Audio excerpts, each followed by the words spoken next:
just found it. It was yeah, it was not part of the screen that I was on. It was in the top of my, yeah, I'm all set. Okay, here we go. All right, so I'll tell you a little bit about. I've been doing this chiropractic stuff for about 24 years, and you know, just to give you a little background, I got very interested in upper cervical work. I have a degree in mechanical engineering, and I had Dr. Grostic as a second quarter philosophy teacher. And on the last day, he just started talking about some, lines and drawings and stuff, and I can relate to that. Like I said, I have a degree in mechanical engineering, and you don't have a degree in mechanical engineering unless you have an affinity for mechanical engineering. So, I've always kind of been a nuts and bolts type of person, and I got very much into the upper cervical world and got involved with some great groups, and I learned a ton of information. And where I was, I've just always been a creature of asking questions beyond what was going on. I'd get to a place, and my wife just says I'm just, always bored. So, I had to go find something else to do. And I kept asking questions on top of the model that was going on. And I really asked the question of, because I had an anatometer which measured the pelvic twist. And I would look at an atlas at anterior 3, say I was going to adjust it with right laterality, I was going to adjust it on the right side.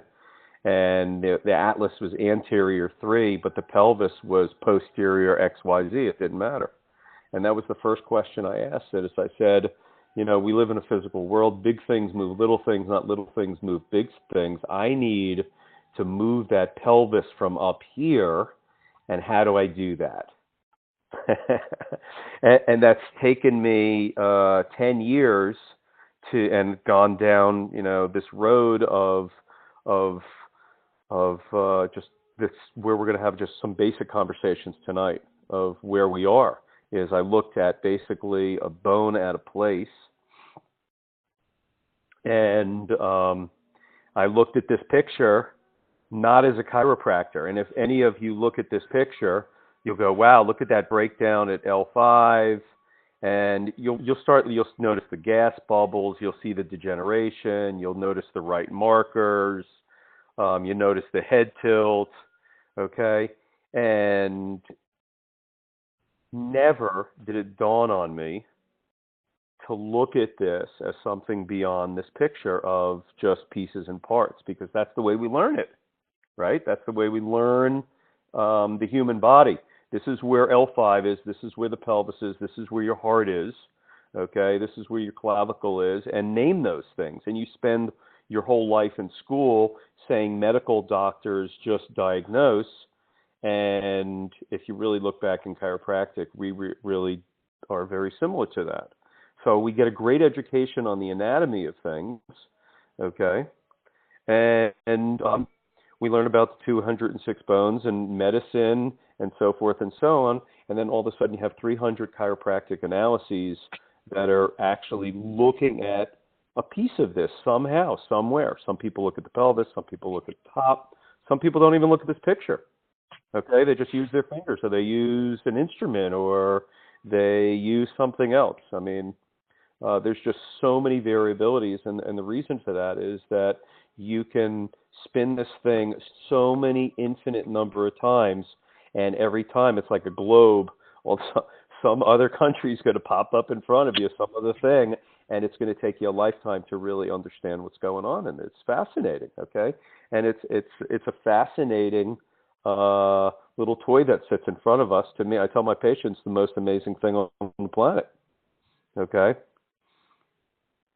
so the next step after we started looking at pieces and parts is we started looking at some of the way things kind of function. Okay, is the physiology of it.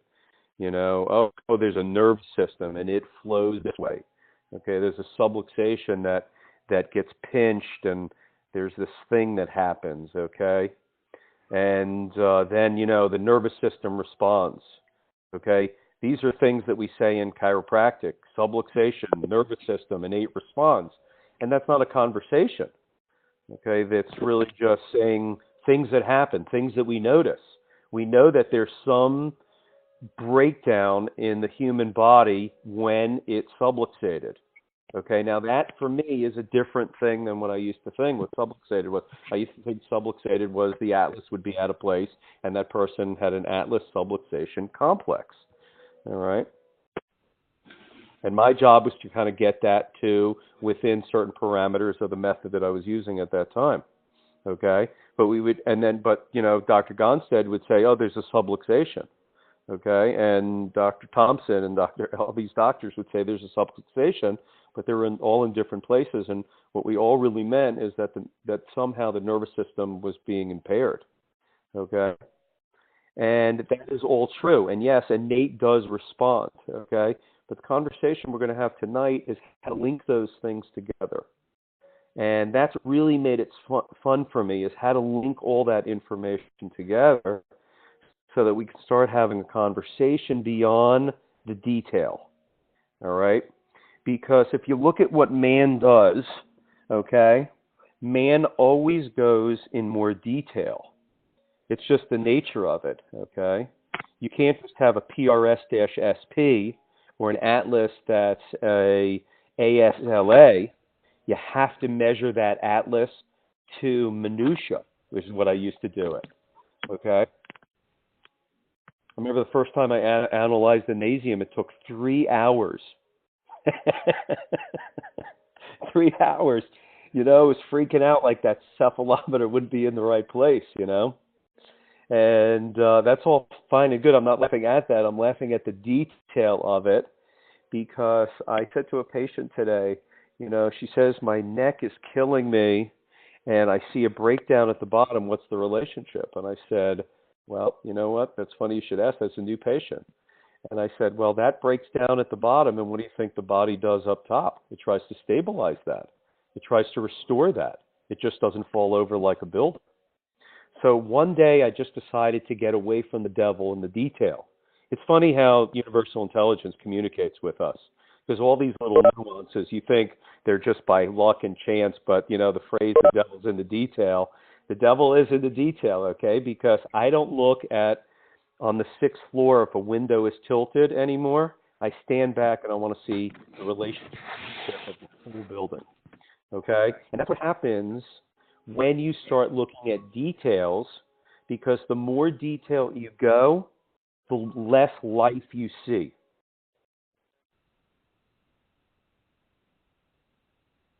Okay? And I believe that chiropractic was made to see the life in the human body. As a matter of fact, I think it's the only technique in the physical medicines that actually talks about the life within. Medicine doesn't do it at all. They think they give the life. Okay? The thing is that we just forgot the life. We talk a good game on it in our philosophy, but our technique does not there's no interweaving in the technique, in the philosophy. We go, the body heals itself, the nervous system does this, innate intelligence, you know, adjust it and release it, and let the body do the rest. And that's not true. Okay, that's way too random. Okay? Now, it's true to say that the body will do something, because the body always does 100%, but it's still wrapped up in duct tape, standing on one leg, okay, and blown apart. It's not going to be doing what it needs to do. Okay? So, what I've noticed is that there's this amazing structure that sits in front of us, and what I see here is not a right low hip or right low shoulder. I see the trauma that's gone into somebody, the muscular system that's trying to hold that together, where it's breaking down, where the relationships are not normal,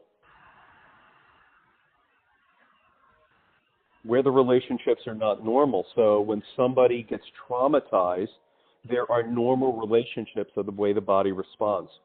Never discussed in chiropractic school. We see the frontal plane, we see the sagittal plane, we see the X amount of vertebra and the pelvis here, and we name the parts.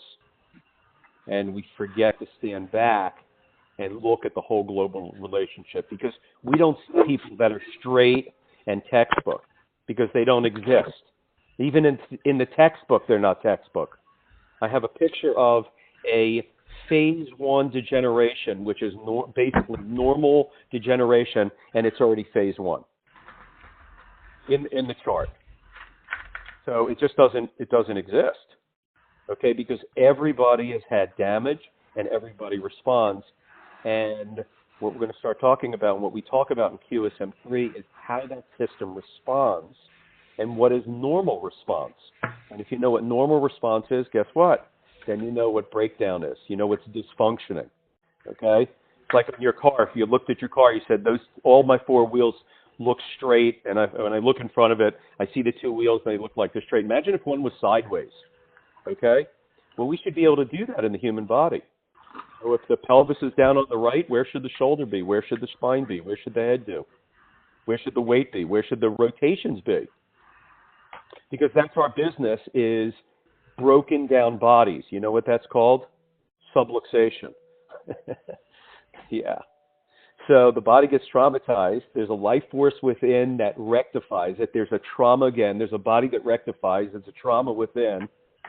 And innate intelligence is always doing 100% to restore and balance the human body and the head over the pelvis as much as it can. And eventually it can't do that because gravity is breaking it down. And imagine being able to look at somebody and standing back and going, I can measure 3-dimensionally what's going on in the human body. I can know what's not functioning properly. I know what's dysfunctioning structurally, and actually a system that starts restoring that 3-dimensionally and watching that process happen. So that's what I do. Okay.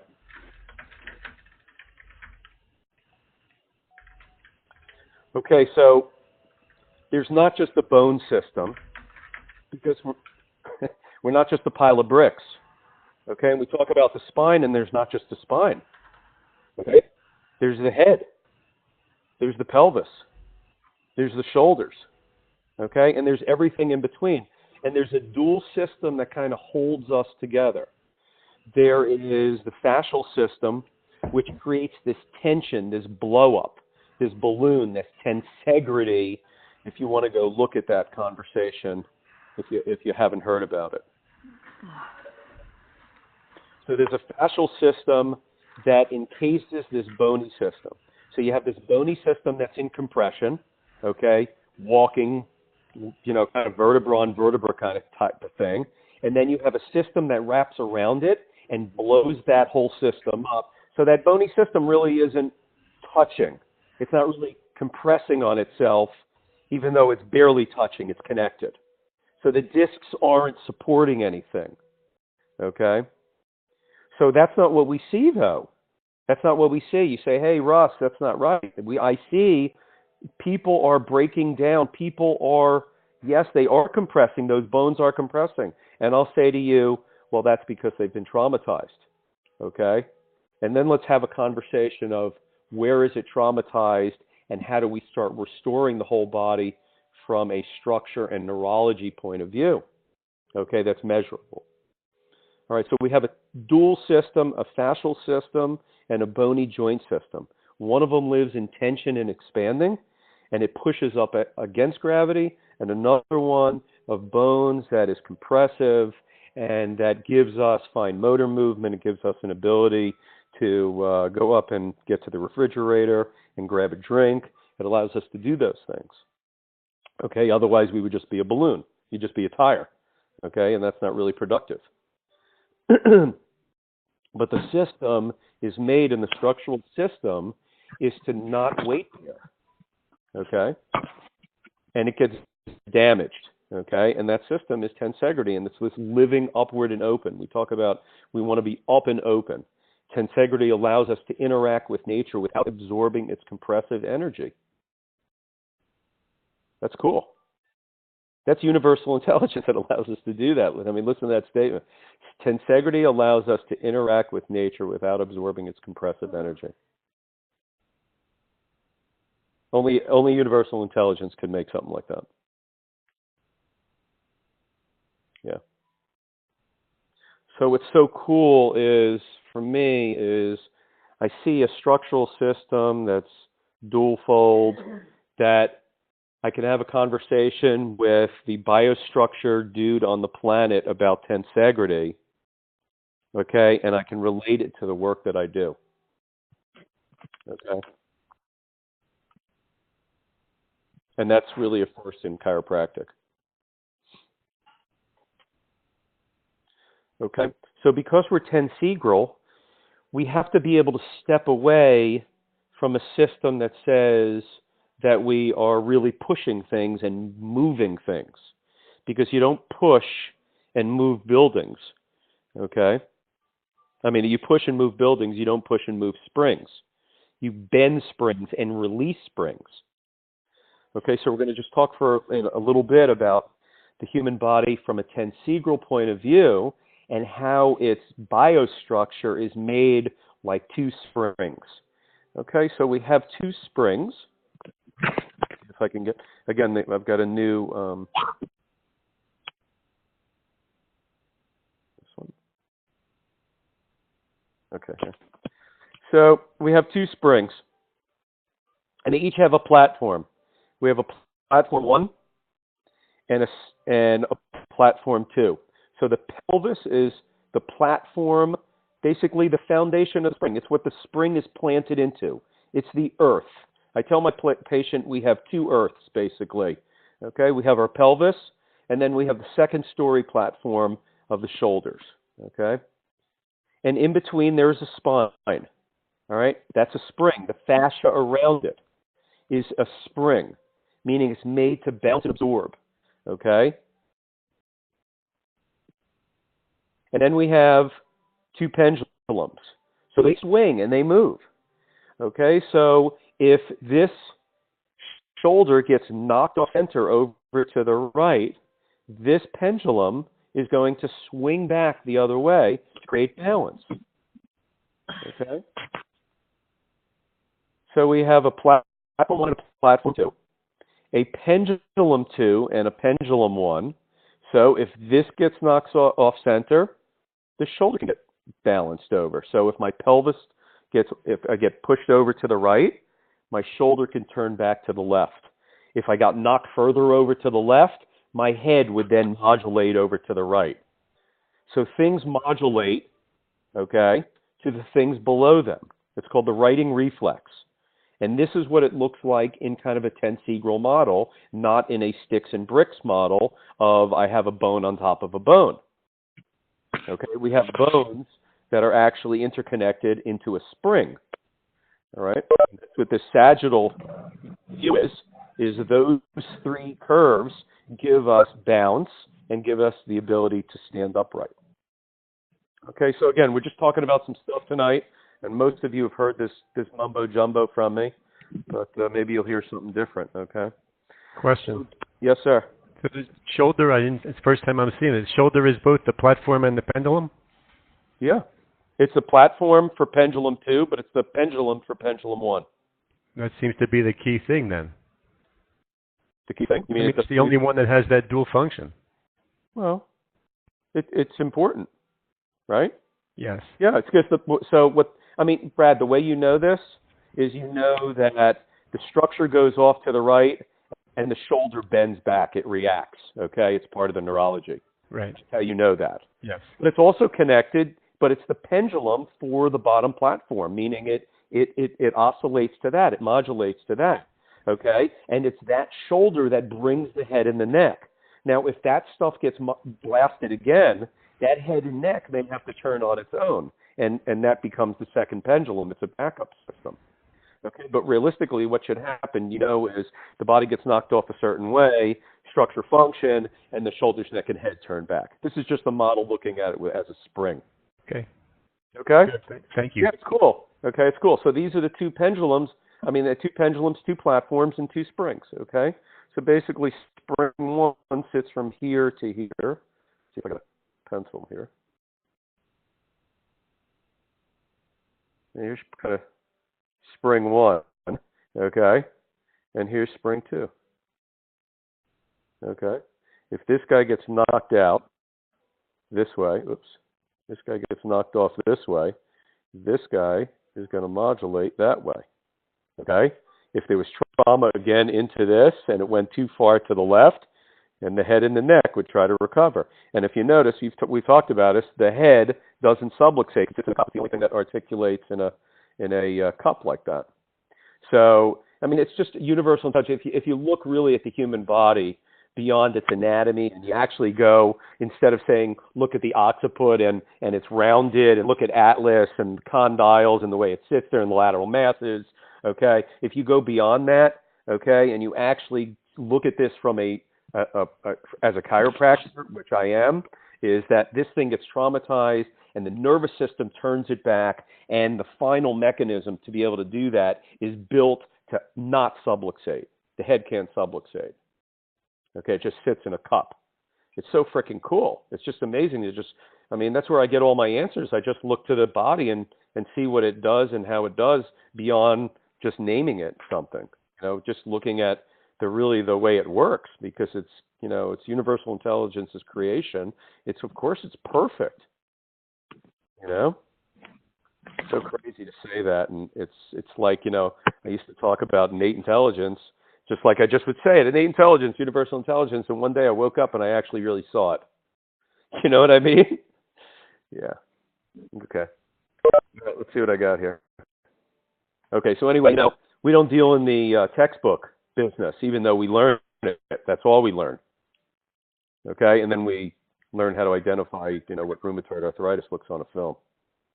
Okay, but this whole thing gets messed up, guys, and this lady's posture is living proof of it. I tell my patients it's a law of the land. Grandma falls down, grandma falls forward. Nobody gets out of it. Gravity is the largest stressor on the human body. And we get damaged, and we respond. We get damaged, and we respond, and we get damaged, and we respond. And as a QSM3 chiropractor, I believe that we're one of the few people, which are including you, okay? We are the only people that look at this model in a perspective of it's alive and it's responding and in real time. No one else is. Everybody else is looking at a static bone out of place model. Okay, either that or in chiropractic, they're testing something energetic, which is cool too. Okay, but this system is not just energetic. It's like just looking at the nervous system, or just looking at the biochemistry. It's not enough to, our business is to look back and say, what is happening to this whole body? It's our business. We are the posture experts. Who else is that? Who else is the posture expert? A chiropractor is supposed to be a posture expert. Okay? So anyway, this whole system breaks down. Look at the sagittal plane on this lady. Okay?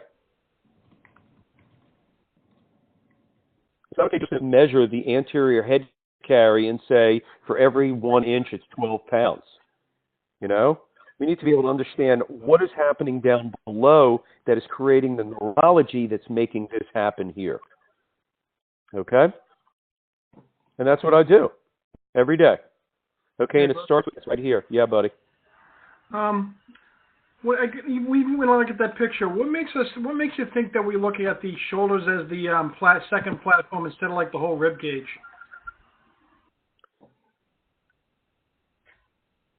Because why would I say that? Yeah. Yeah. Well, first of all, it's not. There's not a separation. I can have a conversation with you that says the shoulder is a larger mass. Okay. And what I can tell you is the rib cage is more like C5. It's a stabilizer. Yeah. For that, for the bottom for the first spring one. Okay. Thanks. So that's what I would look at that as, is the rib cage. It's got dual function, obviously. It protects the internal organs, okay? But it's also a dual system. And you can look at it, and that's why you see, you'll see the lats are doing this. They're stabilizing this platform here. Yeah. And if you look at the QLs and everything, they run like this. So you have all these triangles running in here and securing, and that rib cage is just another stabilizer. Gotcha. That's the way I would see it. And that's why C5 is that same type of idea. C5 is the stabilizer between spring 1 and spring 2. It does this. I don't know if you can see that on the black, but here you stabilize this platform and the head like this. And you also stabilize here. This is the shoulder is the main insertion for the pelvis. Okay. It leapfrogs all the way up, and this is the goal. You got here. Okay, so it can modulate that big mass. Okay, pelvis to shoulder. Okay. Okay. So you'll see, but it has to have a backup. Everything has to have a backup in the system, and it's not just one and there's the second one. Okay. Okay. Yeah. Great question. So yeah, I just look at everything as everything is helping. There's the shoulders and that's it. We're having a conversation, no different than I'm telling you what we shouldn't have. You know, the devil's in the detail when we name little parts. But we got to be able to talk about these things in a way so we could stand back to see the absolute beauty of it, to watching the system modulate. Watch the pelvis go off center. Watch the modulation of the shoulders come back. Okay, watch person jump and watch the bounce of the sagittal plane, how the fascia absorbs that, how the spring system of the bony system absorbs that, okay, and allows us to expand. Our pressure builds up in a bubble, no different than you would push down on a ball and let it go and it would expand. That's the fascial system. That's our blood pressure system, okay? So, and we have support through that all the way through, and that's what the muscle system is doing, and that's what the bony system is doing, okay, is creating support for that big old rubber round system. Okay, so we look at basically 6 parts and 2 rotations. And if you were to turn your screen and rotate it, just turn your computer and turn it counterclockwise, it would look like a building. This is the low hip, and this is the spine. So we're going low hip, and we're going to the spine, and then we go over here is the shoulder, neck, and the head above. Okay, and in the middle is the weight and the way this thing compresses. So these things go off center here, and this stuff modulates. And there's relationships, and this whole thing, this thing that we call a postural thing, is really one of the, I don't know anywhere else that has it on the planet in anything else that looks at the sectional point of view of the body. And these guys over here, which is so cool about this thing, is these guys here are the structure of the body. So they go off center, and they should go together, and these guys modulate back, and they should, kind of respond. So we get, kind of stuff went to the right, stuff then goes to the left, or stuff goes left and stuff goes right, so forth and so on, okay? And in the middle of this thing is the coolest expression to me in the work we do, and that is how this thing is handling it energetically. So I tell my patients there's 3 things that I look at. The body tilts off. So if you tilt a bunch of Legos and you tilt them off center, eventually they're going to tilt far enough off, they're going to fall down.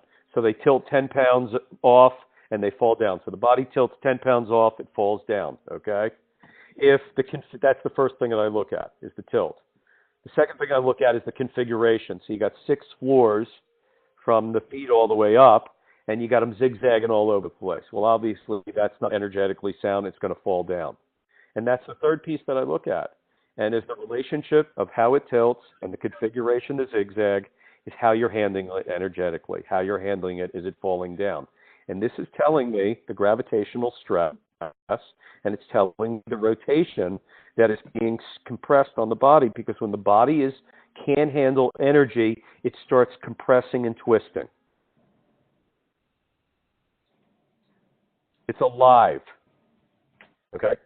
So it's cool. So I find it fascinating as I get somebody in my office, and literally within the first 5 minutes, I understand 3-dimensionally the relationship of the tensegral biostructure of their body and how it's sustaining itself. Are the relationships normal, or are they not normal? Where are the weaknesses? Nowhere else can we have this conversation. Nowhere else.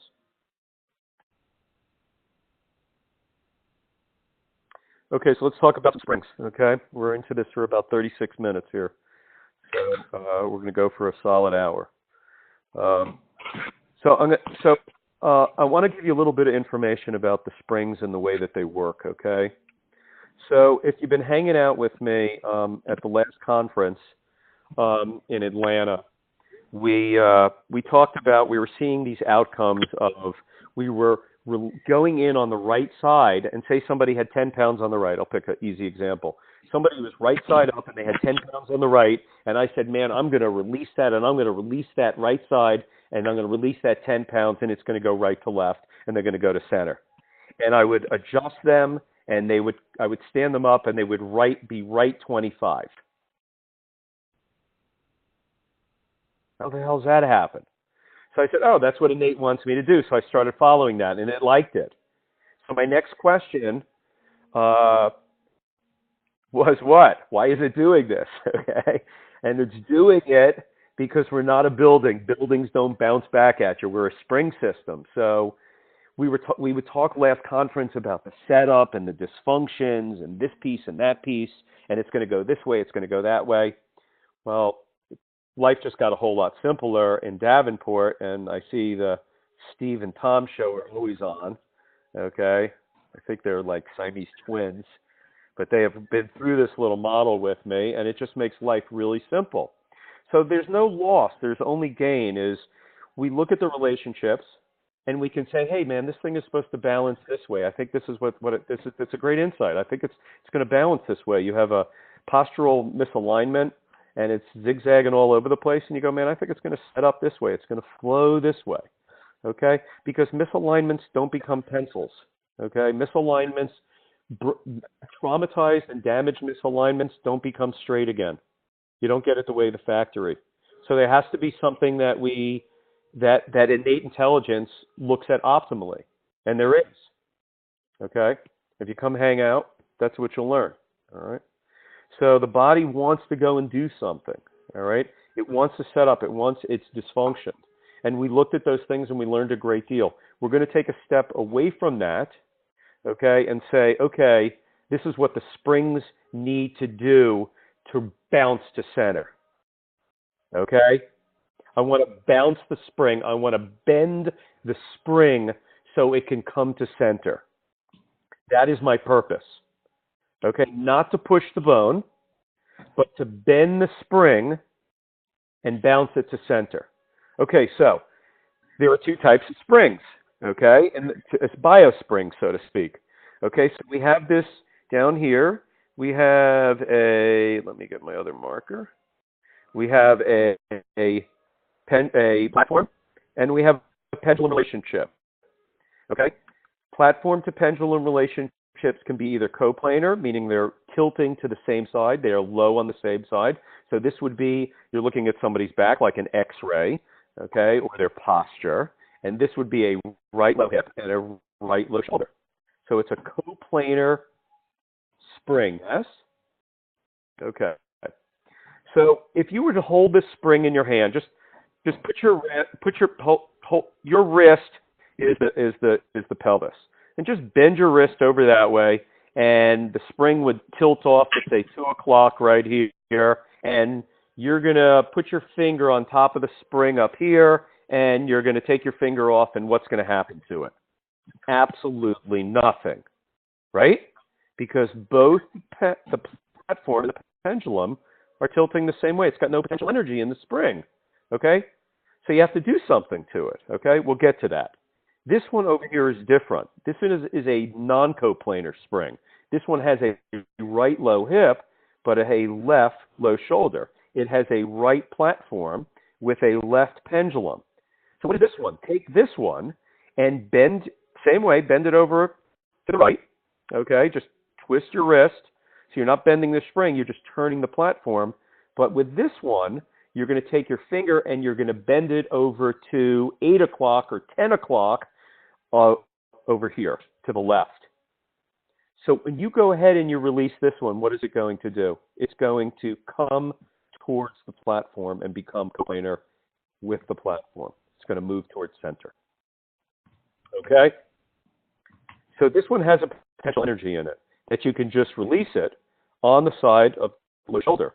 Or you can just look at it. I want you to understand it. Okay? This one is different. What would you do to this one? This one, you would go ahead and push downward.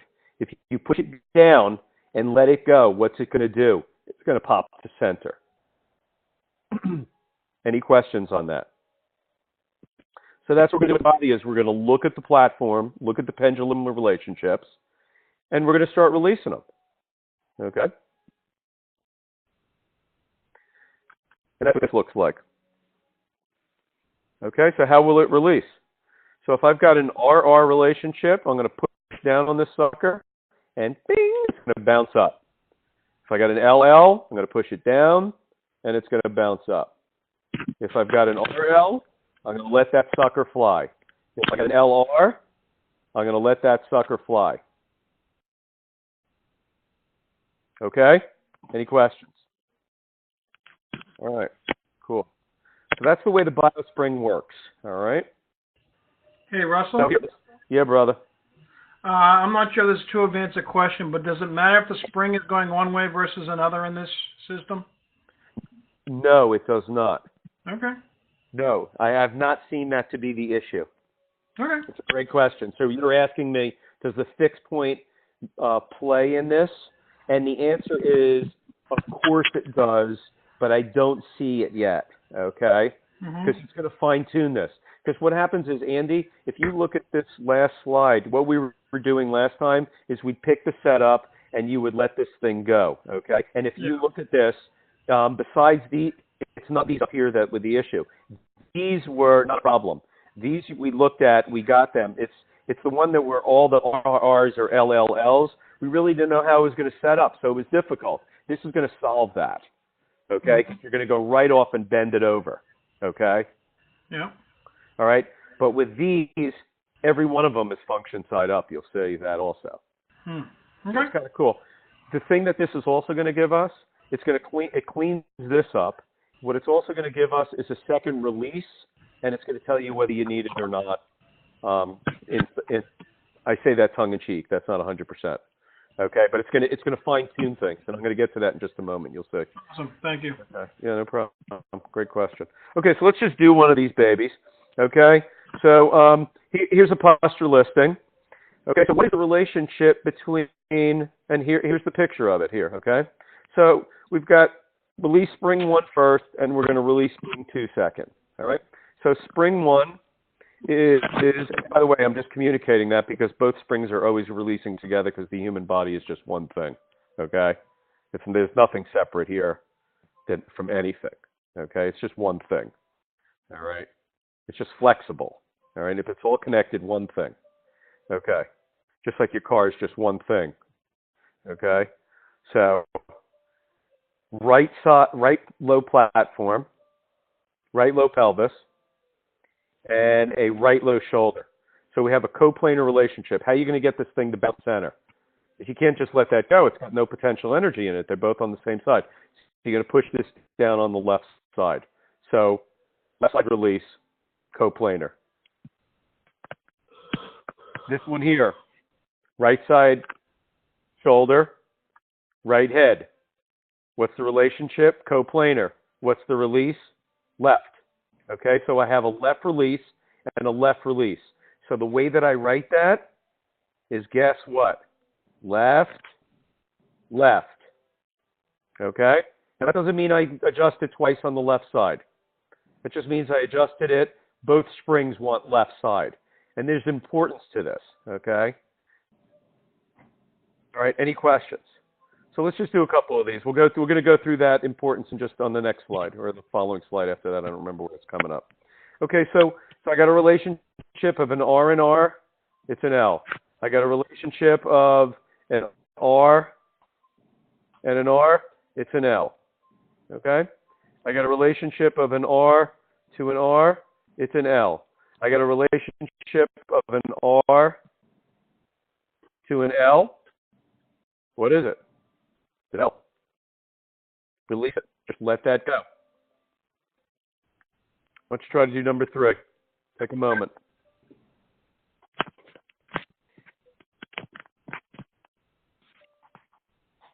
This is your first relationship. Right. So they're non-coplanar. So you just let the side go, man. So you got a left down, left platform, and you got a right.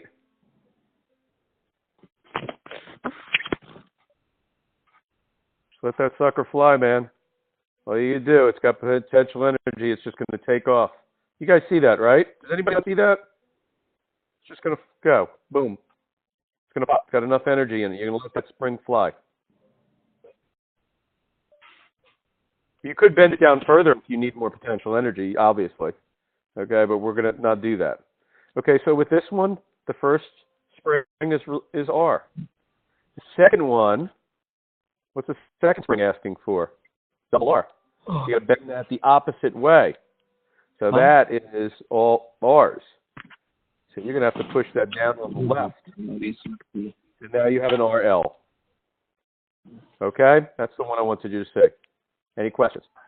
After it pops open to the left, you're going to go left to bring it back to center on that one. What this one is going to, okay, now Brad, I mean, I'm having a conversation right now of what is the release sequence, not what I would do. Okay? Okay. And I'll give you this answer and you'll get it 100%. Let's just forget everything that I said about the spring. You've been doing this as long as I have. Longer. Okay? I'm trying to erase this so you could see. Here we go. Okay. So Brad, in number 3, what's the dysfunction? 6 point. Thank you. Okay, so how would you release this not knowing what I just told you? You would go right side up, wouldn't you? Yeah. You would say it's going to set up as a left, left, left, right, right, right, release the right side. It's exactly what this does, okay? Mm-hmm. But this says that the upper spring wants you to release it left. I would question doing that on the first visit, though, because of that fixed point. I may only release it on one side. That is a conversation I could have with you because I want to release the fixed point. I'm not going to go turn it over and then bend it back the other direction. Put it back right again. That's right. And again, we're not pushing things. But I could have a conversation of how I would do this because I like adjusting people on both sides as a first visit. So I can have multiple conversation levels with you on this. Okay. But I want you to see, I don't want you to lose sight because I don't want you to go, oh, this is just an RL. What I want you to know here is that this is the spring release system tells you it's an RL. Okay? And I could also tell you that I've done an RL on this, and it's actually even helped it better, and it didn't break the fixed point down. I can tell you it's helped people at times, too. And I could also tell you I've tried to do the L, and it broke it back down. Okay? Okay. Every one of those things, and we'll see this in Newport, is each one of those scenarios, I understand why they're happening. Very cool. Which is cool because I'm going to talk about that last tonight. Okay. Okay? Mm-hmm. So there's a lot of conversations, but right now we're just talking about the spring and what the sequence is. Okay? Okay, so that's the sequence, okay? And then what we do is we have this kind of balloon that has shortened.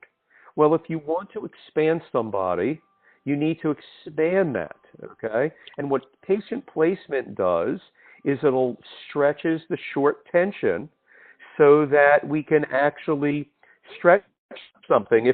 If you've got a balloon laying on the table and it's half full and you barely touch it with your finger, nothing's going to happen, okay? You're not going to get any expansion.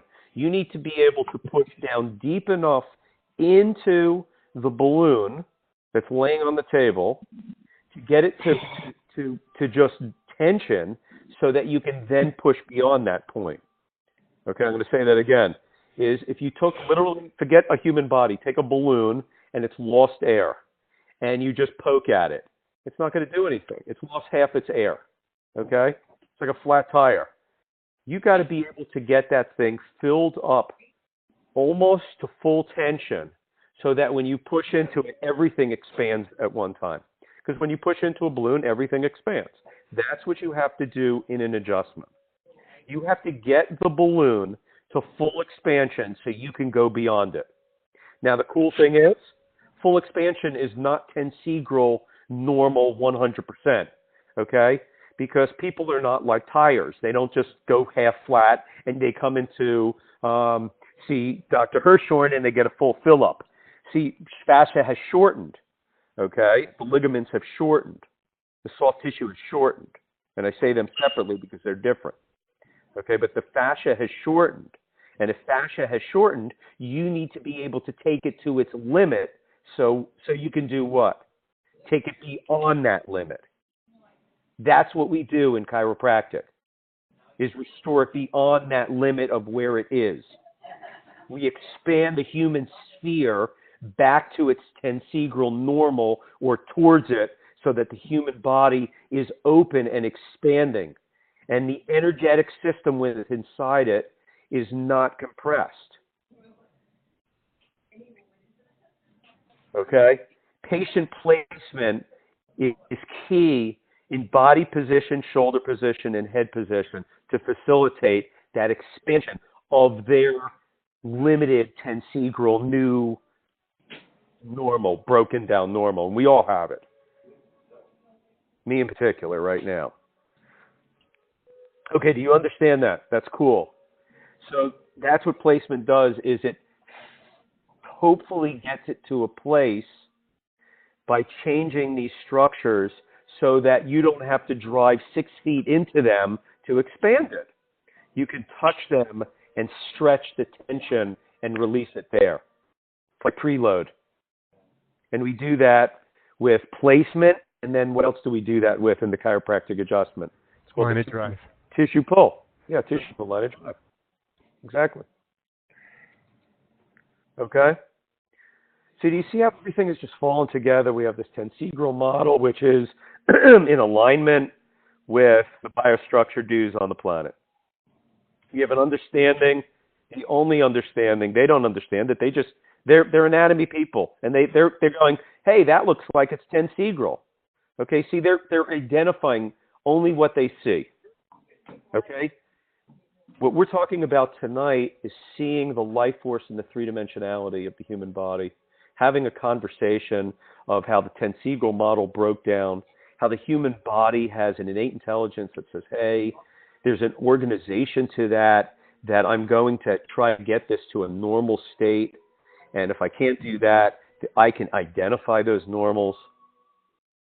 To have a system that I'm going to lay somebody down and I'm going to kind of preload the tension so that I can start releasing the springs in the body.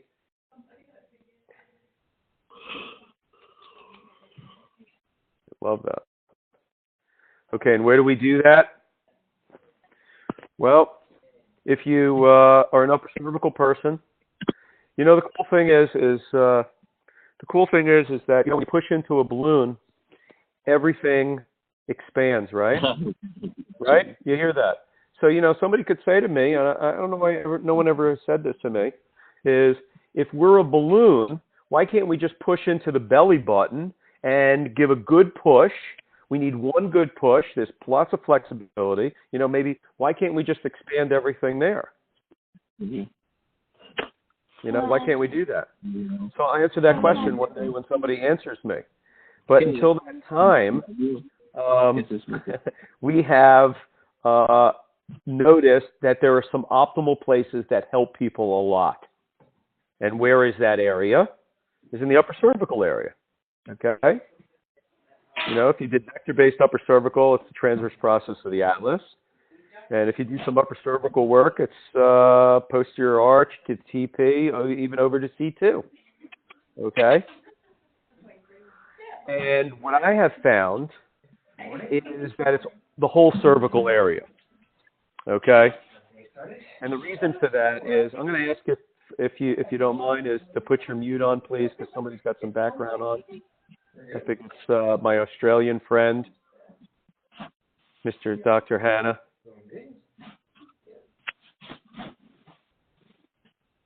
There we go. Okay. No, maybe not. All right.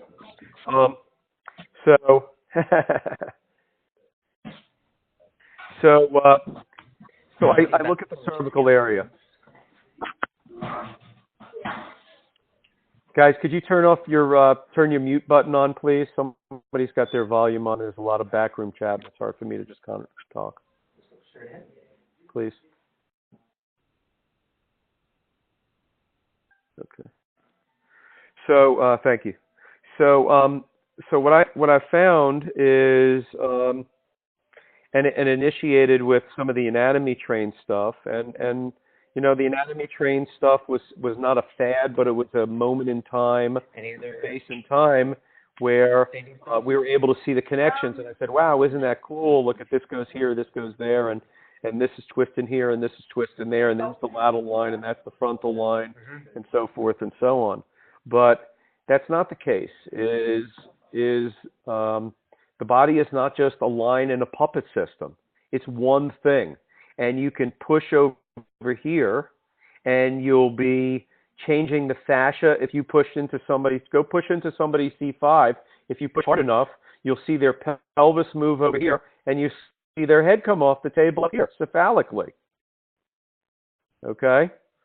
So what I found is, three-dimensionally, that everything up here is connected to everything down here and everything up here. And because this is the flexible area, in the three-dimensional area of the body, what do I mean by that? Well, just look at the way the facets are oriented. You can move things three-dimensionally here. Is that good?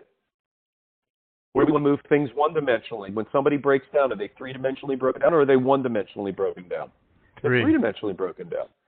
Right. So by having access up into the upper sort of the cervical area, we are able to three-dimensionally put energy in and lines of drive in that will move diagonals and lines and pieces and pelvic pieces and core pieces from everywhere in the body.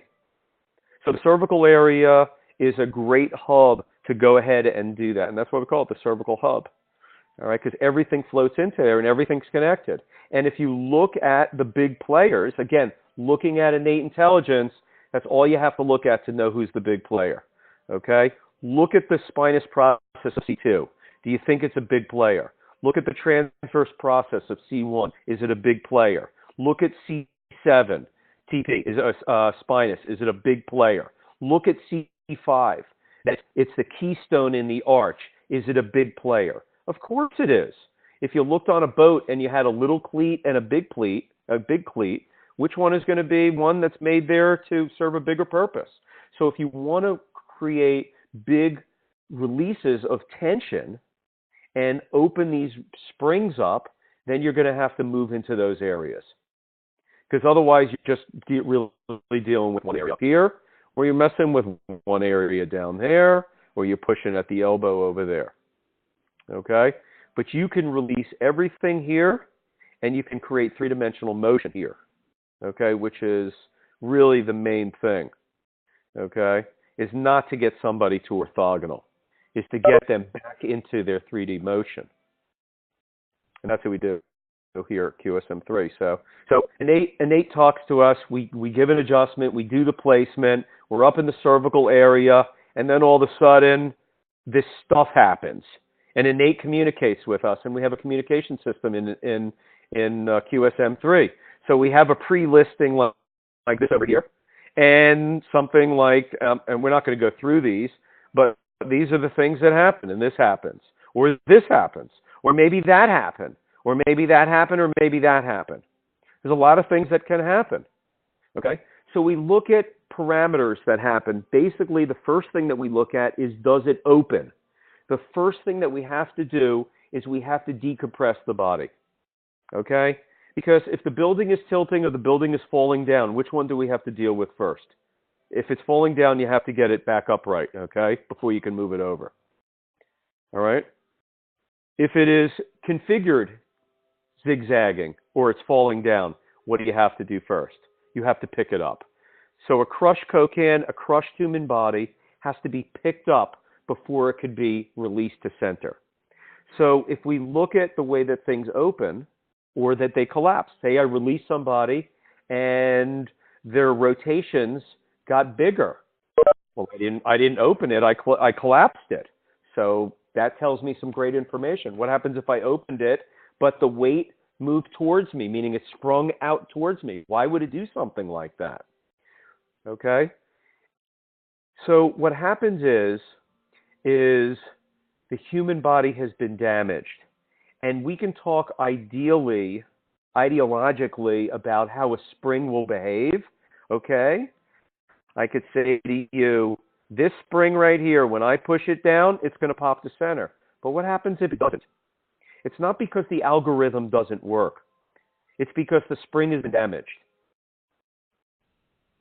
So what happens if it does open up and it springs upward, but it doesn't come to center? What happens if it sprung to the other side? What happens if it sprung to this side? What happens if it opened and it cleared? What happens if it did something like this and it collapsed? So what we're going to find out, and we're going to talk about in Newport, is what these things mean so that we can have a bigger way and a bigger patient way to take care of people, and that is in this way. Okay, in just a moment. So actually, I'll get to it right now. And that is understanding at a secondary level. See, as chiropractors, as postural experts, as vitalists, as people that look at the whole structure and neurology of the human body, as people that say our philosophy is based in innate and universal intelligence, so I'm going to watch the way the life force is deeming this appropriate, and then I'm going to put a release in there, and I'm going to watch the way it releases. And guess what happens? Some things aren't going to change. Some things are going to change.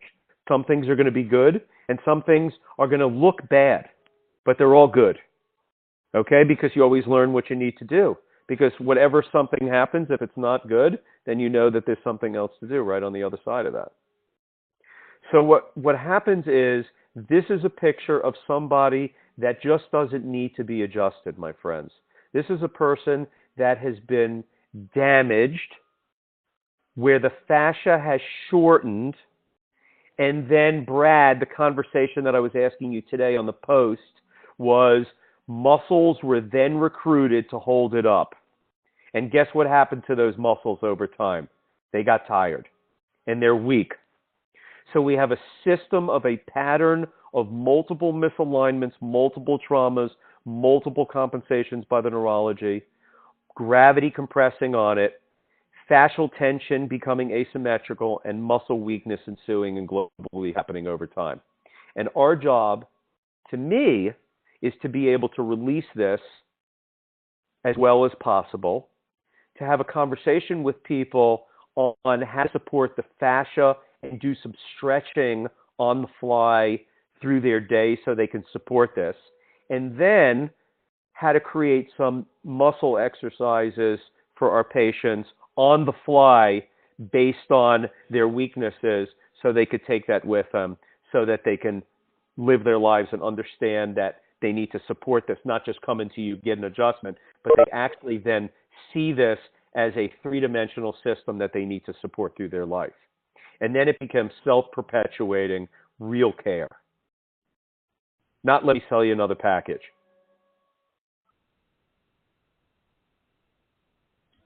You're going to tell us how to do that? Yeah, I'm going to tell you how to do that in Newport. Okay. Good. Yeah, of course. Of course I am. Yeah, well, I'm going to tell you what I can tell you now. You know, it'll change. Right. You know, I mean, that's just just tell them how to do the strengthening. Oh, totally, yeah. And the stretching. Yeah, absolutely, absolutely, absolutely, absolutely. I think Sean's on the call. Him and I are working on that. Good. I work on it, and he tells me I'm wrong, and then I'll just let him do it. So I figured. So he knows better than I do. Okay, so that's what I tell the patients in the office. I'm the mechanic. They're the neurologist. You know, I'm just Tony the mechanic, man. So here we go. So tracking the sequence has become, you know, it's a very simple way. So if this was the case, and I said this is the sequence, this is going to be a right release. So it's a right side up release. This is a right left release. This is a left-right release. That means I did that.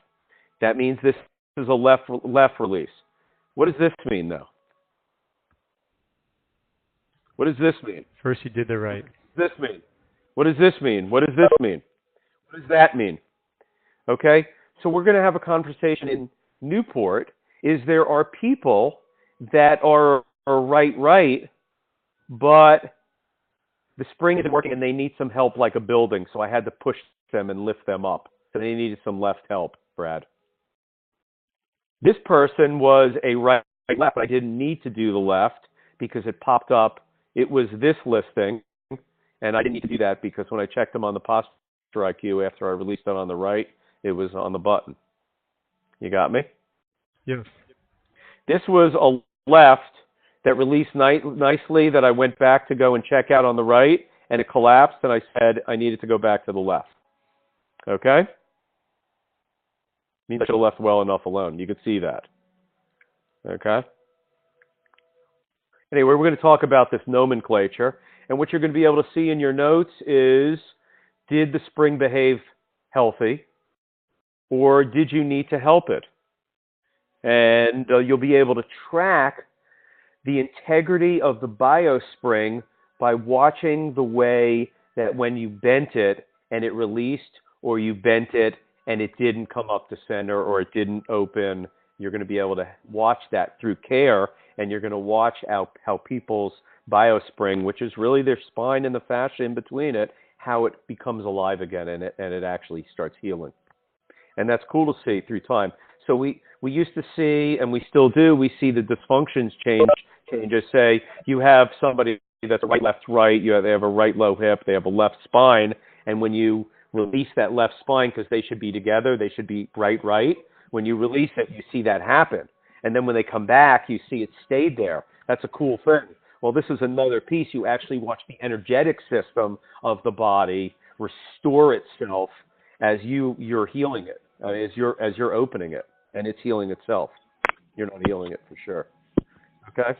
So again, we just see these bigger insights of how innate intelligence communicates us with the posture IQ and the listings and the nomenclature that's there. And to watch that and have that conversation with patients is fascinating. It's very easy to have that conversation. I put their listing up and I show them an X-ray, their full spine X-ray, and we show the coordination of it, and we watch it change over time, and they see what has to happen.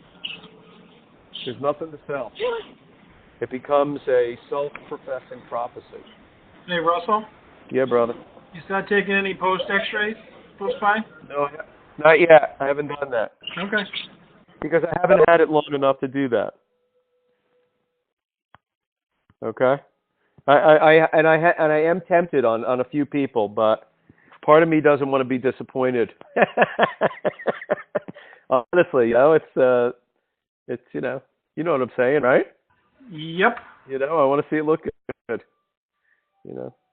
So anyway, we have a purpose at QSM3. Okay, and I think it's a big purpose. Okay, and the purpose is to be able to look at this, like no man has seen it before, and to be able to look at it and realize that it's not just a bunch of little pieces, and we measure the one piece on a two-dimensional film or some heat or a leg or a bump, that we actually can stand back as chiropractors and we start having a global conversation about this thing. And we start being then to be able to having some science to what we do of a postural listing, and then we start looking at innate intelligence as we release it, as to what it's telling us it wants, and to follow it and to help it, and then we can actually start tracking it and seeing as it becomes sustainable. And there is a configurations, and there are in the postural listing that we have parameters for, that we have normals for. If somebody's 22 pounds off center and they're right, left, that's not okay. That's not normal. And to open that and watch innate intelligence organize that and track those changes is a nice conversation for us in chiropractic. Hey, Russ. And that's a big purpose. Yes, sir. Could you talk about how many people really get to these sustainable listings and how long sustainable listings stay balanced? Okay, so what I see is this. I see things becoming sustainable that, in a sense, that the weight and the rotations can become between 0 to 3 pounds on a consistent basis. Okay? Here? Yeah. I see structural dysfunctions changing, like I see hip and spine and hip, and weight integrating. Okay, I see that. Okay. What I don't see well are these misalignments that are all rights and all lefts become left, right, rights, and right, rights, left, lefts. Mm-hmm. Except I saw somebody for the first time this week have their pelvis and their weight are on one side, and the so it's got like a left, right. It used to be all rights, and now it's a left, left, right. I saw that this week, and I was like, oh, that's cool. So I just released it on the right side for that final dysfunction. I didn't go with the spring model. Mm-hmm. I just tried to go after that one dysfunction and try to open it. Mm-hmm. So we'll see what happens. So I will tell you this, okay, and Andy, and I got to make this statement. I'm adjusting really well right now. I'm really plugged in into feeling the resistance through the body and opening it, and really making some big motion, three-dimensional expansion in the vertebral body structure in 1-2 visits. Big changes in people's symptoms, chronic changes in 1-2 visits by expanding those things. And so what I'm hoping is that if I could, I'm going to stay in that groove. I'll keep growing, and I'll see some of those things happen. And that's maybe why I saw that this week, because my adjusting has elevated to a higher level. Okay. Yeah. So you asked. That's the answer. That's what I thought. I've thought that. So I was thinking maybe that's the reason why, that I needed to get to another level to see some of this stuff change even more so. Mm-hmm. Okay. All right. So here's the deal. First of all, is there any question? Hey, Bartosz.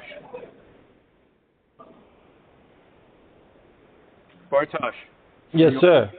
How you doing, man? Doing super. Can I talk about your father for just a moment, to talk about the reality of what I'm speaking, that I'm not speaking with forked tongue? Yeah, sure. Go for it. I can give you unless you would like to speak about it. You want me or you? No, you can go for it. Okay. So I'll do the best that I can. So Bartosz's dad lives not too far from me. He's in Florida. I'm in Atlanta, and he came up to see me. He has a real compression of the sagittal plane. He's pretty bent forward. Yes, is that correct? Is that an easy statement? Yeah. Yeah. Less so now, for sure. What's that? Less so now. Oh yeah, well I haven't gotten there yet. Okay, so they came up, and on the second adjustment, he walked into the office. This is after the second adjustment, so he's there on his third visit. I saw him 4 days in a row, and he came up to me and he hugged me, and he said to me that I haven't seen the sky for over 2 years. I've only seen the pavement. And thanked me for giving his life back. That's changing the sagittal curve. Okay? So these kind of things can happen with this release system. And I think he's doing really well now, isn't he? Yeah, he's doing super. Yeah. He's doing super. Yeah, I mean, he's able to walk, and no more, sciatic pain than he was having. So yeah, he's really happy. Yeah. And able to see the sky, of course. So that's always good. Yeah. And that one seems to last when you get that, right? So what happened when they came back up on the second visit? I mean, afterwards, or? No, well, it really wasn't for you, but your mom wanted to get under care, correct? Sure. Yeah, sure. See how you say sure.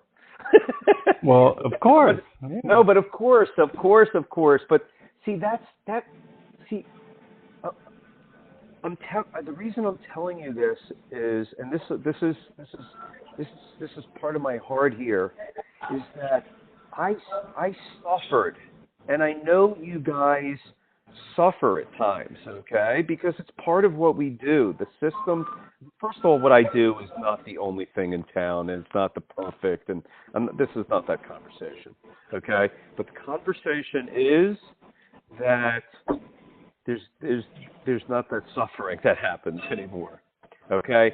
I get in there, I grab that tension, I release it, there's a real peace with that, and there's dramatic changes in patients. Every patient. Sean's working on a guy that came in that, I don't know, what he's like 6'4", and if you looked at his spine, it's like kinked all the way through, and his ankles have he's a basketball dude. He's like 16 years old, and he's 14 years old or something. Is he 12 or 14? He's 6'4". Okay, and he plays basketball, and his ankles are killing him, and his whole spine has like wrinkles through it. So Sean was explaining how this whole thing is like compressed from the top. Like take a piece of tinfoil, it just gets all wrinkled. He's got no bending in it. There's no flow to it. So Sean's only adjusted him a couple times and done some fascial work on him, and the guy's like, night and day. Okay, so there's an ability to have a understanding about this. There's an ability for people to do this easily. There's an ability for people to understand it easily, and that's what will happen in Newport. And it's been happening that way anyway, but the chiropractic and the biomechanics are very self-explanatory, and the adjustment is just as easy now. I told the board last night, we had a board meeting, that Yoshi on Wednesday actually got in and to the bottom on tension for the first time.